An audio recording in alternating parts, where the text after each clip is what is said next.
এই মুহূর্তের big breaking news, মুখ্যমন্ত্রী মমতা বন্দ্যোপাধ্যায় রাহুল গান্ধী তথা কংগ্রেসের বিরুদ্ধে বিস্ফোরক মন্তব্য করলেন।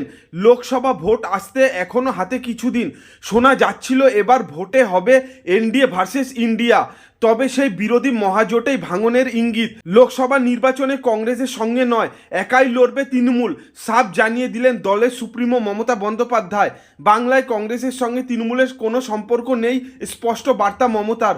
মুখ্যমন্ত্রীর কথায়, আমার কারো সঙ্গে কোনো কথা হয়নি, কোনো আলোচনা হয়নি, আমার প্রস্তাব প্রথম দিনেই প্রত্যাখ্যান করেছে। অ্যাবসলিউটলি মিথ্যে কথা।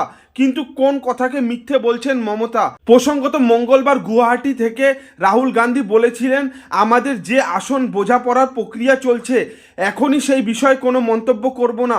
পাশাপাশি রাহুল বলেন, মমতাজির সঙ্গে আমার ব্যক্তিগত ও দলের সম্পর্ক খুবই ভালো। কিছু ক্ষেত্রে এই রকম হয়, আমাদের কেউ কিছু বলেন, ওদের কেউ কিছু বলেন, কিন্তু সেসব এতে বাধা হবে না। এরপরে বুধবার কংগ্রেসের বিরুদ্ধে রীতিমতো বিস্ফোরক অভিযোগ আনলেন তৃণমূল নেত্রী মমতা বন্দ্যোপাধ্যায়। এদিন বর্ধমান যাওয়ার পথে সাংবাদিকদের মুখোমুখি হন মমতা। সেখানেই তিনি জানান, আজই রাহুল গান্ধীর ন্যায় যাত্রা কোচবিহার হয়ে বাংলায় ঢুকবে, অথচ কংগ্রেসের তরফে তৃণমূলকে সেই বিষয় কিছুই জানানো হয়নি। মমতার কথায়, এই যে আমাদের রাজ্যে আসছে, আমাকে তো একবারও বলেনি, আগেই একা লড়াইয়ের সিদ্ধান্ত নিয়েছি। বাংলায় কংগ্রেসের সঙ্গে তৃণমূলের কোনো সম্পর্ক নেই। এই যে রাহুলের যাত্রা বাংলায় আসছে, ইন্ডিয়া জোটের সঙ্গী হিসেবে আমাদের জানায়নি। মমতা এও বলেন, জোট কারো একার নয়, আঞ্চলিক দলগুলো সব একসঙ্গে থাকবো।